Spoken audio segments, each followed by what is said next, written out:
Graças e paz, amados. Convido vocês a abrir a palavra de Deus no livro de Gênesis, capítulo 3, verso 4 e verso 5. Então a serpente disse à mulher: certamente não morrereis, porque Deus sabe que no dia em que dele comerdes, se abrirão os vossos olhos, e serei como Deus, sabendo o bem e o mal. Papaizinho querido, nós queremos nessa manhã, Pai, com ousadia falar da Tua santa palavra. Nos conceda, Senhor, a intrepidez para falar desta palavra, Pai, que é poder, que é autoridade, Pai.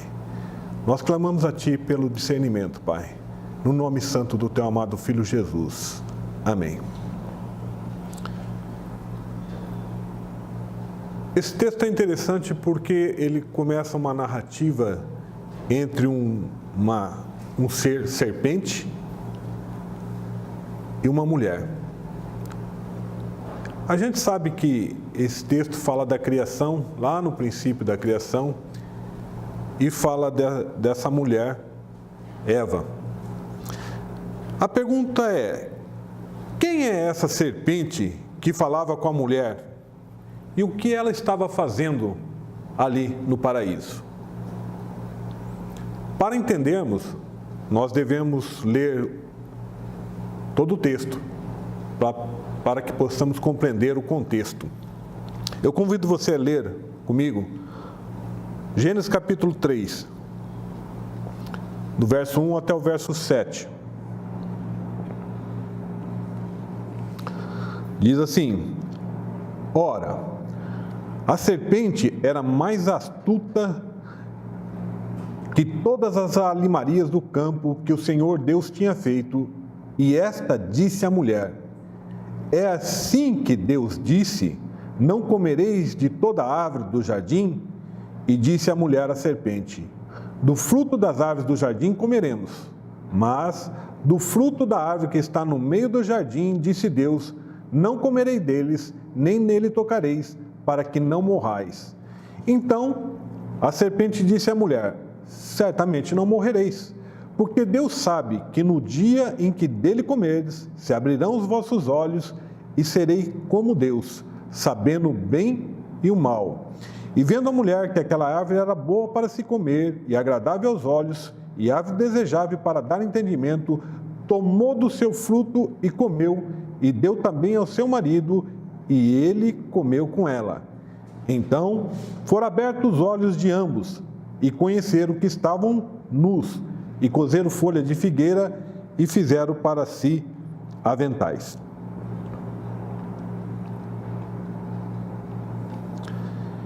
Vamos continuar um pouquinho. E ouviram a voz do Senhor Deus que passeava pelo jardim, na viração do dia. E escondeu-se Adão e a sua mulher da presença do Senhor Deus entre as árvores do jardim, e chamou o Senhor Deus a Adão e disse-lhe: onde estás? E ele disse: ouvi a tua voz soar no jardim e temi, porque estava nu, e escondi-me. E Deus disse: quem te mostrou que estavas nu? Comeste tu da árvore de que te ordenei que não comesses? Então disse Adão: a mulher que me deste por companheira, ela me deu da árvore e comi. E disse o Senhor Deus à mulher: por que fizeste isto? E disse a mulher: a serpente me enganou e eu comi. Então o Senhor Deus disse à serpente: porquanto fizeste isto, maldita será mais do que toda besta, mais do que todos os animais do campo, sobre o teu ventre andarás, e pó comerá todos os dias da tua vida. E porém inimizade entre ti e a mulher, entre a sua semente e a sua semente, e esta te ferirá a cabeça, e tu lhe ferirás o calcanhar. Até aqui. Essa narrativa é interessante porque ela mostra a queda do homem. E a gente começa a perceber que o homem não caiu por si só. Não foi só pela sua própria vontade, mas ele foi induzido a essa queda. Houve a colaboração, a participação efetiva de alguém mais, e que a gente quase não percebe no nosso, simplesmente olhando pela essa narrativa, a gente quase não percebe qual foi a percentagem ou a participação de cada um nessa história. Mas o fato é que havia uma terceira pessoa, um terceiro ser naquele paraíso, ou melhor, um quarto, né? Porque Deus também estava lá.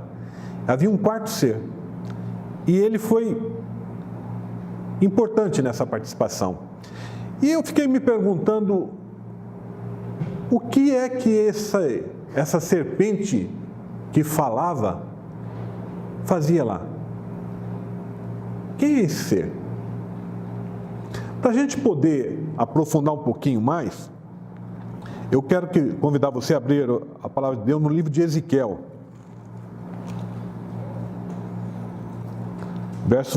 capítulo 28, eu vou ler para você do verso 12 até o verso 19. Nessa repreensão ao rei de Tiro, o Senhor nos dá a conhecer a identidade desse ser.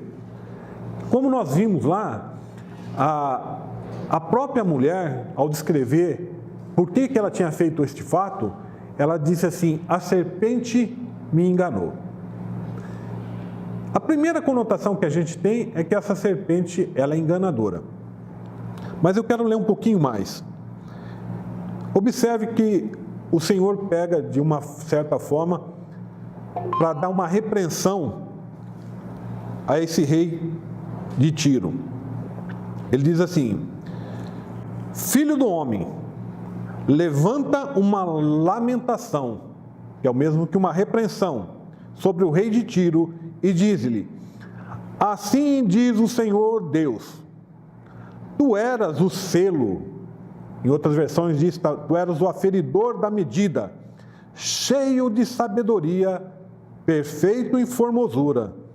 Estiveste no Éden, no jardim de Deus, todas as pedras preciosas o enfeitavam: sárdio, topázio, diamante, berilo, ônix e jaspe, safira, carbúnculo, esmeralda.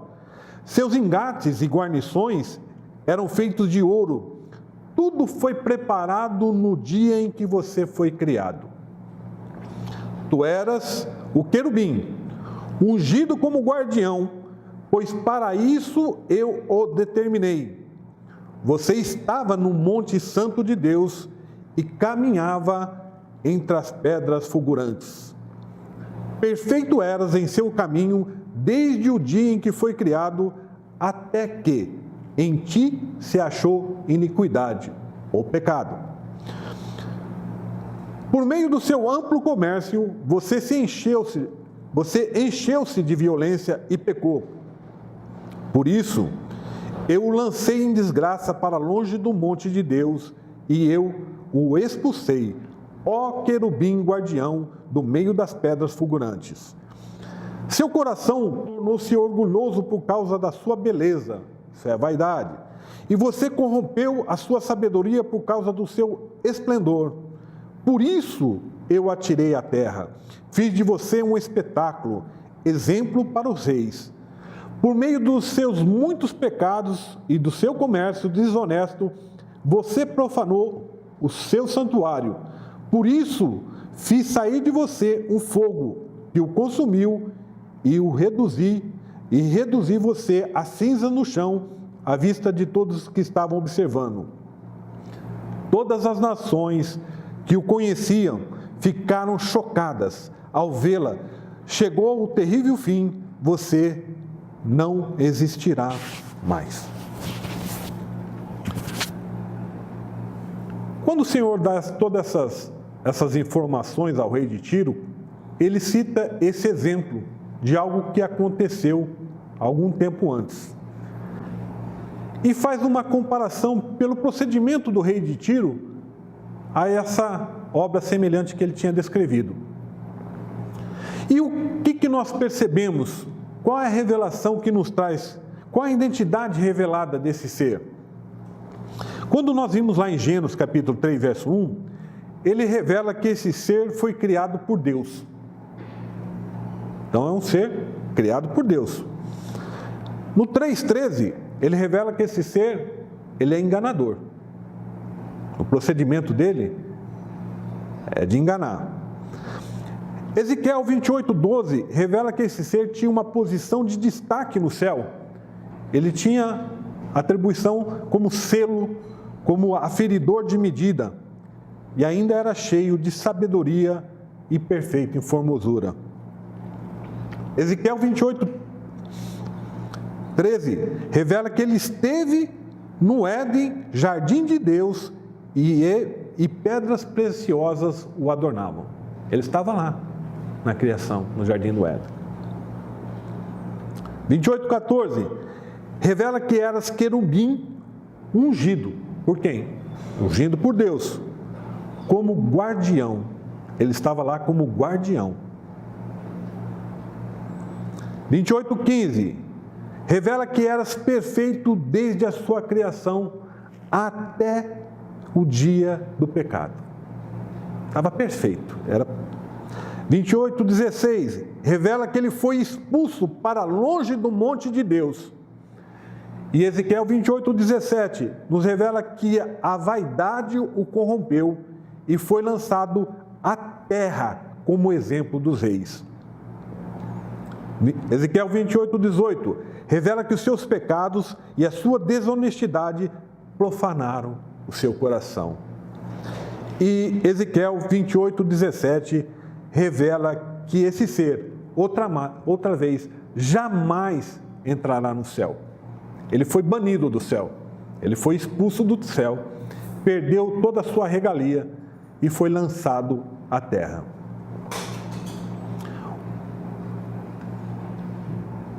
Nessas poucas palavras, a gente consegue compreender a complexidade, porque ao mesmo tempo que esse ser era um ser celestial, ele estava na terra, ele guardava, ele era guardião, ele estava observando todas as ações do homem.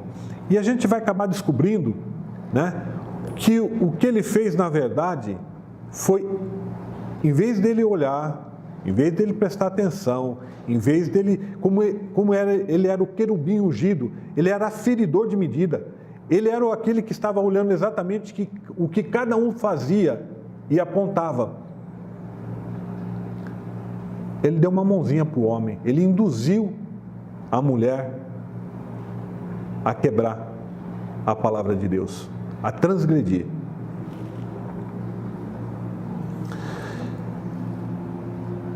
Vamos ler mais um pouquinho. Eu quero que você abra a palavra de Deus agora no livro de Apocalipse 12, verso de 1 a 7, porque a gente vai ver que a palavra de Deus diz que tudo que é ligado na terra, isso é ligado no céu.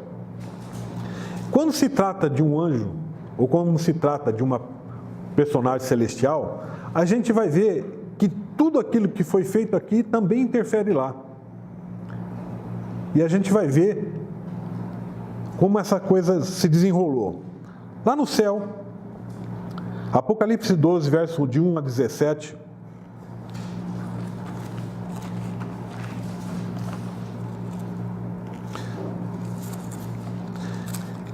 Essa narrativa, eu quero que você preste bastante atenção, porque ela complementa a nossa ideia.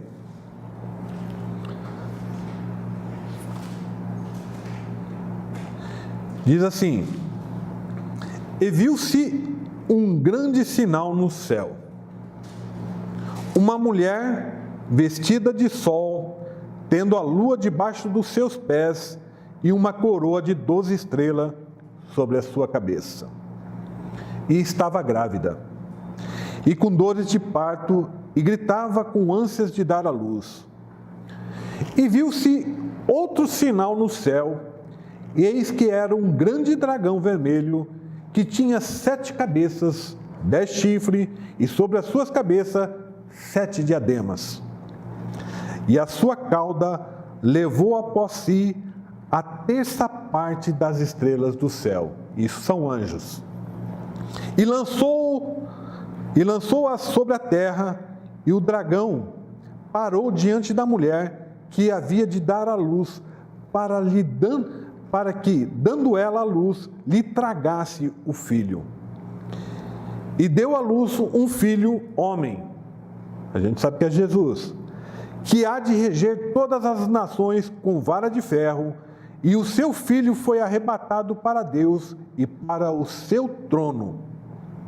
E a mulher fugiu para o deserto, onde já tinha lugar preparado por Deus, para que ali fosse alimentada durante 1260 dias.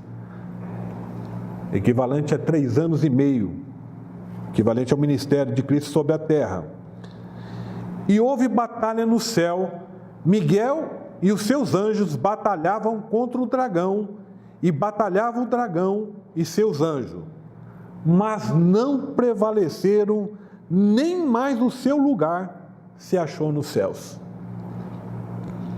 Foi precipitada o grande dragão, a antiga serpente, chamado o diabo e Satanás, que engana todo mundo. Ele foi precipitado na terra, e os seus anjos foram lançados com eles. E ouvi uma grande voz no céu que dizia: agora é chegada a salvação, e a força e o reino do nosso Deus e o poder do seu Cristo, porque já o acusador de nossos irmãos, aquele que era o selo aferidor de medida, é derrubado, o qual diante do nosso Deus os acusava de dia e de noite. E eles venceram pelo sangue do Cordeiro e pela palavra do seu testemunho, e não amaram as suas vidas até a morte. Por isso, alegrai-vos, ó céus, e vós que neles habitais. Ai dos que habitam na terra e no mar, porque o diabo desceu a vós, e tende grande ira, sabendo que já tem pouco tempo. E quando o dragão viu que fora lançado na terra, perseguiu a mulher que dera à luz o filho homem, e foram dadas à mulher 2 asas de grande águia, para que voasse para o deserto, ao seu lugar, onde é sustentada por um tempo e tempos e metade de um tempo, fora da vista da serpente. E a serpente lançou da sua boca, a única coisa que sai da boca da serpente é veneno, atrás da mulher, água como um rio, para que pela corrente fizesse arrebatar. E a terra ajuntou a mulher, e a terra abriu a sua boca, e tragou o rio que o dragão lançara da sua boca. E o dragão irou-se contra a mulher, e foi fazer guerra aos remanescentes da sua semente, e os que guardam os mandamentos de Deus e têm o testemunho de Jesus Cristo. Olha o tamanho da revelação que nós temos, porque nos dá o conhecer, né? Como foi feito, como aconteceu a queda do homem, quem eram os personagens que estavam participando, qual a influência de cada um. E a gente fica imaginando, por quê? Por que a serpente fez isso? A própria palavra de Deus descreve que foi por vaidade. Ele era muito belo, muito maravilhoso. E a sua beleza, a sua arrogância o levou a induzir. Porque Deus dava uma atenção especial para Adão. A gente olhando o texto de Gênesis lá, capítulo 3, ele começa a descrever exatamente isso, que Deus estava lá no jardim, Deus passeava pelo jardim, Deus tinha um contato direto com o homem. Sabe, a inveja, meus irmãos, é uma coisa muito ruim. E aí a gente começa a perceber de onde vem todas essas coisas ruins, né? Onde o homem vai buscar, qual a influência disso? E a gente sabe que tem uma origem nesse personagem, nesse ser serpente. Bom, Vamos ver mais um pouquinho. Isaías capítulo 14.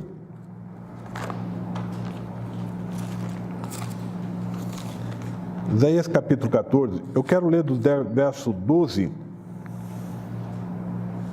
até o verso 24.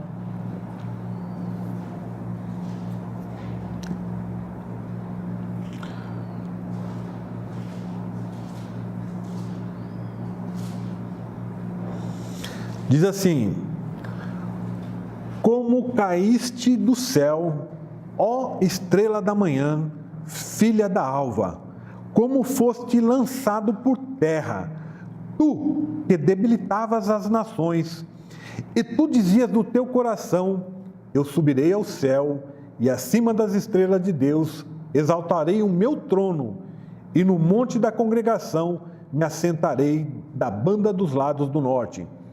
Subirei acima das mais altas nuvens e serei semelhante ao Altíssimo.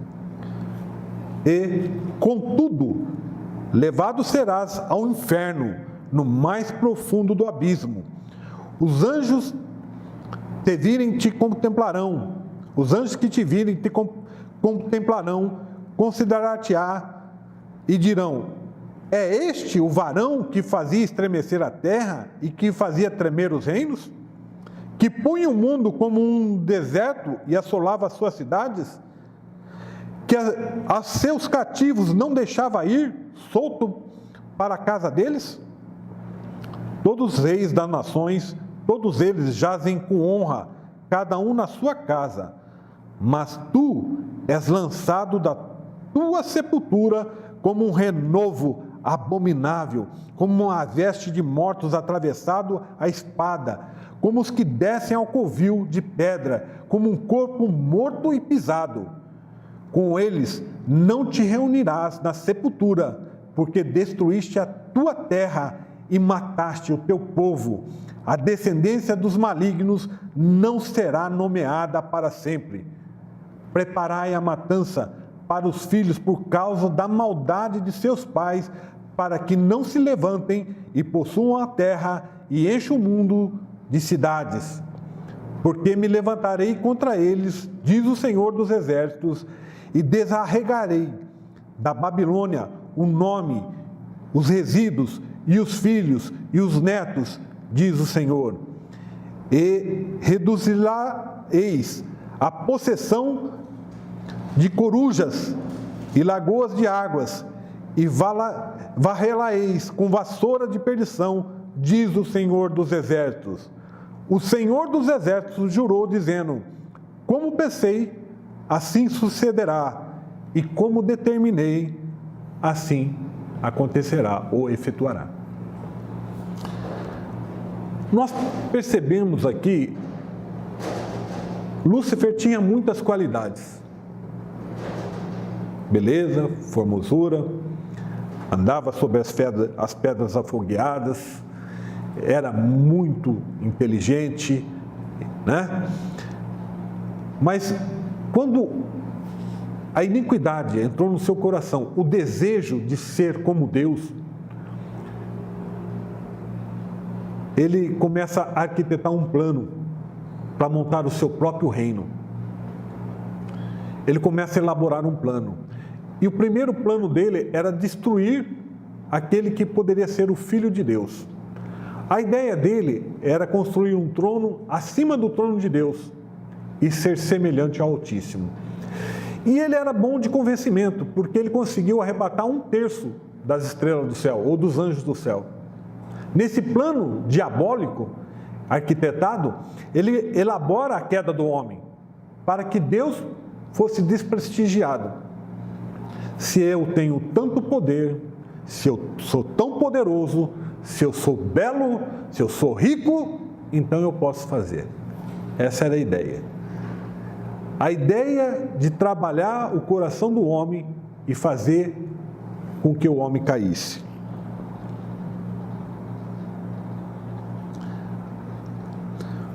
O objetivo do diabo é colocar no coração do homem o desejo de transgredir a palavra de Deus, pois a sua experiência e o conhecimento da justiça de Deus levaram a interpretar que assim como sucedeu a ele, por causa da sua transgressão, também sucederia com o homem.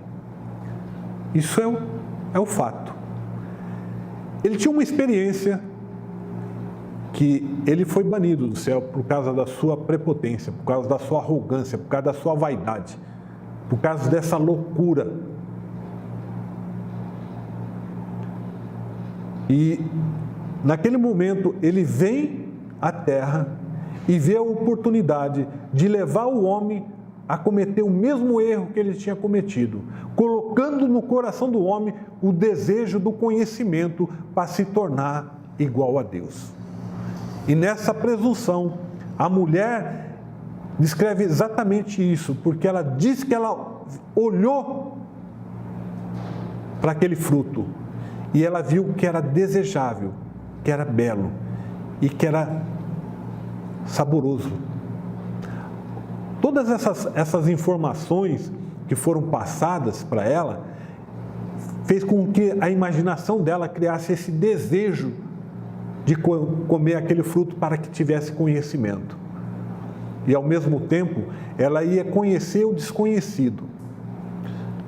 Mas o diabo é mentiroso. É fato que a mulher comeu, é fato que o homem comeu, é fato que quando ela comeu, se abriu os seus olhos.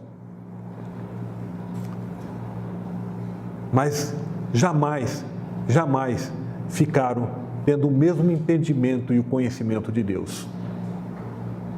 Nunca tiveram isso e nunca teríamos isso. Mas nós nos perguntamos, mas Deus não sabia? Deus sendo Deus Todo-Poderoso?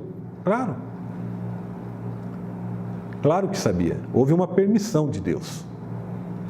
Assim como nós temos hoje permissão de Deus para andar sobre a terra e permanecer na transgressão ou sermos salvos do pecado. Assim como teve uma consequência para Adão e Eva, que assim que transgrediram a palavra de Deus, eles perderam o direito de permanecer no paraíso. Eles foram banidos do paraíso. Perderam a regalia de estar naquele ambiente. Perderam o contato direto com Deus, porque Deus todo dia estava na viração do dia, estava lá passeando no jardim, conversando com eles. E eles foram lançados para a terra. E a terra foi amaldiçoada. E agora eles teriam que trabalhar, porque no paraíso, tudo que foi plantado no paraíso era para o sustento do homem. Todas as plantas, todas as árvores frutíferas, todas as espécies de árvore estavam lá. Lá tinha tudo para sustentar o homem. O homem era perfeito, o homem era inteligente, o homem era sustentado e o homem estava ali na presença de Deus. Tendo o pecado chegado ao coração do homem, o homem perde tudo aquilo ali. E a gente começa a observar as consequências, porque logo em seguida o homem perde a eternidade. Aí estabelecido um tempo para ele de 120 anos, e logo em seguida a coisa se agrava mais ainda, porque Deus agora estabelece um ano de vida confortável até os anos 70 anos. Quais as recomendações? Eu quero que você abra a palavra de Deus no livro de 1 Pedro, capítulo 5, verso 8.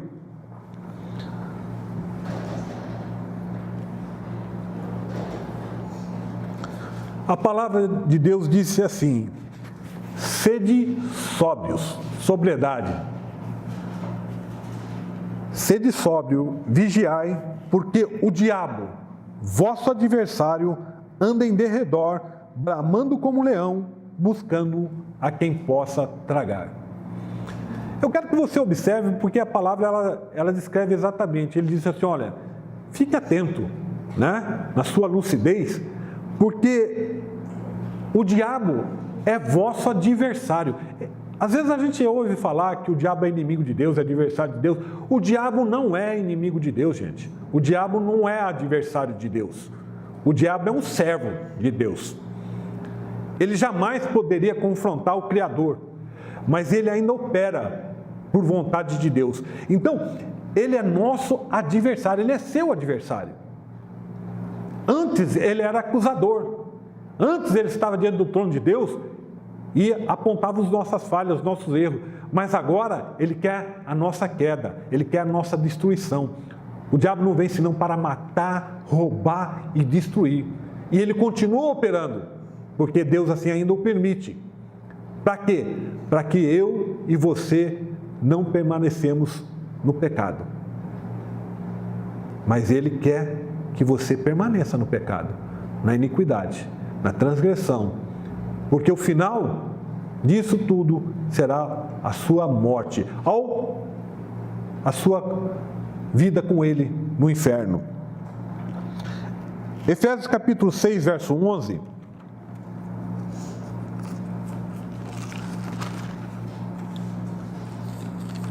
Diz assim: revesti-vos de toda a armadura de Deus, para que possais estar firmes contra as astutas ciladas do diabo.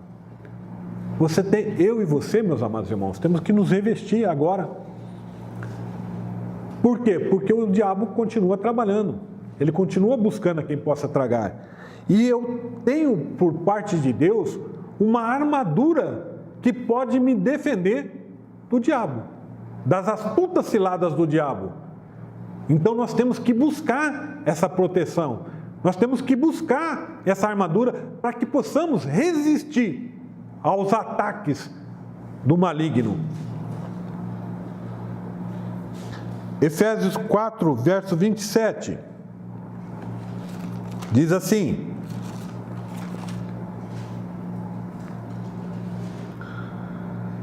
não deis lugar ao diabo. Essa é uma boa recomendação. Sabendo que o diabo tem as suas artimanhas, os seus artifícios, tem o seu poder. E nós somos frágeis, porque vamos lutar ou brigar contra o invisível.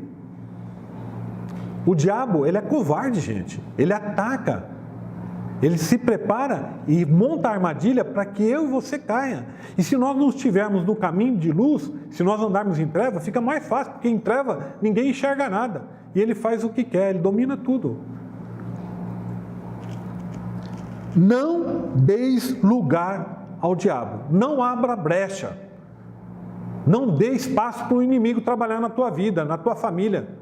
Não dê espaço para que ele entre na tua casa, para que ele destrua os teus sonhos, para que ele destrua os seus projetos de vida, que ele tire você da presença de Deus. Não dê lugar ao diabo.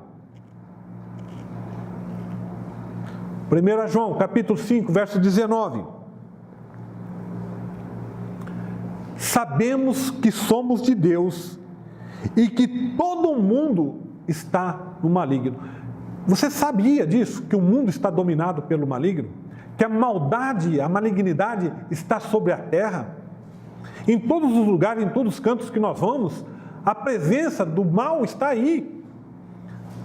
Não há um lugar seguro, não há um lugar na terra onde você possa se esconder. O único lugar de refúgio para os filhos é a sombra do Onipotente. Lá você pode descansar. Agora, longe da presença do Senhor, longe da luz do Senhor, você está totalmente vulnerável. Presa fácil. Apocalipse capítulo 2, verso 13. Essa palavra é interessante porque João, escrevendo à igreja de Tiatira, ele faz uma revelação contundente a respeito do lugar onde Satanás habita. Ele diz assim: conheço as tuas obras e onde habitas, que é onde está o trono de Satanás, e retens o meu nome, e não negaste a minha fé, ainda nos dias de Antipas, minha fiel testemunha, a qual foi morto entre vós, onde Satanás habita. Sabe onde que é a morada de Satanás? Aqui, na terra, no mundo, entre nós. Por isso a gente vê tanta perversidade, tanta maldade, né? Tanta crueldade, tanta corrupção. filhos do maligno operando neste mundo controlado pelo mal, operadores do inferno. E nós estamos aqui, tentando e fazendo por tudo para resistir às investidas do mal, do maligno, e tentando convencer o mundo, aquele que está caído, para que saia do domínio de Satanás. O único lugar seguro, meus amados, é aqui, aonde Cristo está, aonde a sua palavra opera. É aqui, aonde a luz habita. Estamos aí próximo do carnaval. A carnalidade está borbulhante, né? Desejosa para ver o momento. E o que é que você vai ver lá? Sensualidade? Maldade? Não só isso, meus amados, mas o completo desprezo pela palavra de Deus. Eu fico indignado quando a gente ouve falar que cristãos vão participar do carnaval com Cristo. Aonde você ouviu isso? Da onde você tirou essa palavra? Da onde você busca essa sustentação? Quando você ouviu dizer que Cristo participaria da carne? Quando você viu Cristo participar em qualquer momento? Quais ações de Cristo levaram ele a participar alguma vez da carne? Mas, infelizmente, os filhos da treva são mais ferrenhos, mais dedicados do que os filhos da luz. Por falta de entendimento, a palavra diz que o povo perece por falta de conhecimento. Não é o povo lá fora, não, é o povo de Deus. Um povo denominado como povo santo, que busca a influência na carne para testificar o Espírito. Que blasfêmia, que maldade. 1 João capítulo 5, verso 8. Aliás, 1 João capítulo 3, verso 8. Diz lá: quem comete pecado é do diabo. É do diabo, porque o diabo peca desde o princípio. Mas para isso o Filho de Deus se manifestou, para desfazer as obras do diabo. Os filhos de Deus vieram para desfazer as obras do diabo. É importante você entender, meus amados.